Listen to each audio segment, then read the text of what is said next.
তাকে উত্তর দিতে হবে বাংলা ভদ্র বলে। আজকে আপনি তালকুটিরে লুকিয়ে আছেন।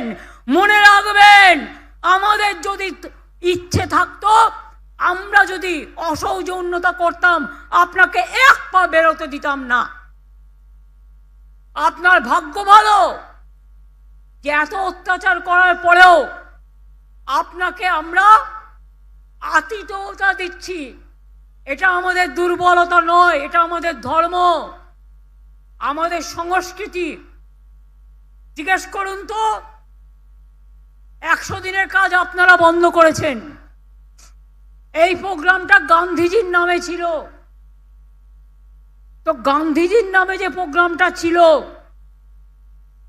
গান্ধীজিকে আমরা কি বলতাম? ফাদার অব দ্য নেশন, জাতির নেতা। গান্ধীজির নামে প্রোগ্রাম বন্ধ করে দিলেন।